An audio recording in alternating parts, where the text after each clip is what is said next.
All right, folks. This portion or this video here is for anti-lag and knock sensor control. Anti-lag, pretty self-explanatory. It's very easy. Just trying to use anti-lag, trying to help the guys with bigger turbos, trying to spool them up off the line, trying to get out of the hole. Guys with smaller turbos, basically, you're normally all right with just setting your launch limit here, and you're good to go. Really no need to abuse your turbo using ALS or anti-lag. Um, Basically, the higher your timing here that you're setting it at, the more aggressive it is. So you normally want to set it at a relatively moderate level. These are all the settings or parameters where you're using your launch control.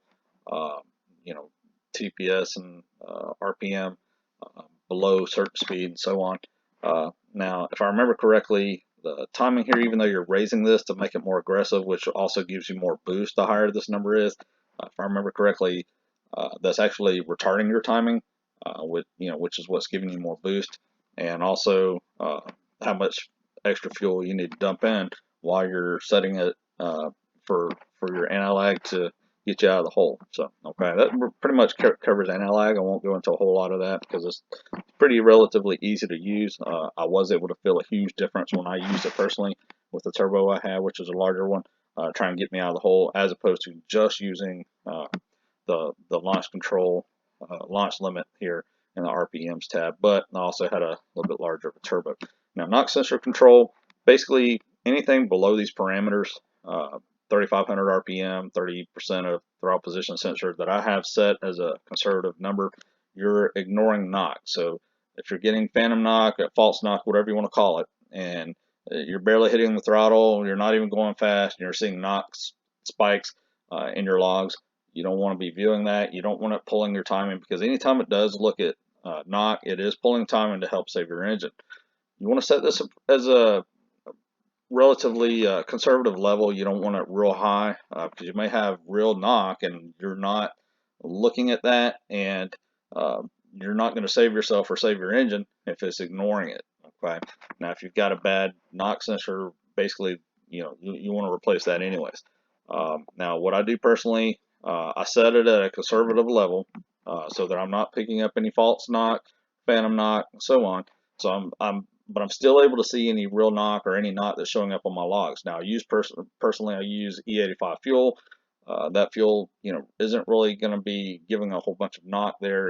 It's not real knock, but I also want to be viewing it on my logs, and if I'm showing it, well, I want to see why I'm getting it. Okay, and so that's why I keep it in my logs where I'm looking at it. If I'm getting it, then I want to start troubleshooting why I'm even seeing it in my logs to begin with.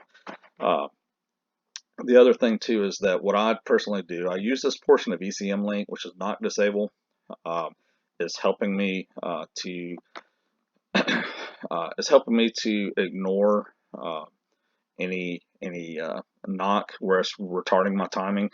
Now, this section right here that I'm looking at, if you go to ECMLink and you go to the ECMLink website and look under knowledge base, you type in direct access changes, there's a section there where you can throw this into ECMLink. I'm not going to go into how to install that, but if you go into the knowledge base in the ECMLink.com website, type in direct access changes, there's a portion on installing extra little features that are helpful.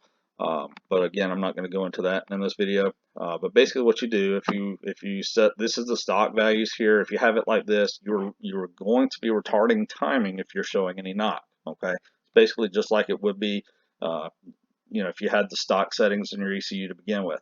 But if you don't want to have timing pulled, and be very careful if you do use this feature, because it will not pull any timing.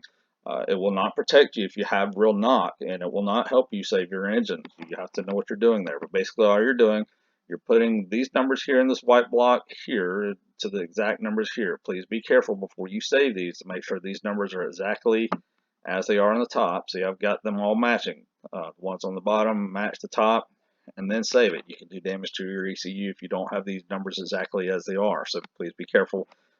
Not just throwing that out there. I'm not personally liable if you go screw your engine up or your ECU. So please be careful in regards to that. I'm just throwing the information out there to help you guys. But personally, if I see any knock in my logs, I don't want my timing pulled. I will go back and investigate later why I'm showing it. But this will help you as far as that's concerned, so that you're not having timing pulled, which you may have some phantom knock, and you're trying to go down the track and you're going slower because it's pulling timing due to that phantom knock or false knock that's not really real. So, but this is a feature I use on my personal car while I'm still able to view it using this. But uh, try not to get these too high, because again, you are going to be ignoring any real knock. But that basically covers everything with this. If you got any other questions, feel free to give me a holler. One last thing I will mention is that there is a Facebook group. If I haven't already mentioned it in previous videos, there's a Facebook group with the ECMLink, Elite ECMLink group. I have put a link in there as far as reading plugs. It's always a very good thing to do. You don't want to just rely totally on this or what not readings are showing in your logs. You might have a bad sensor.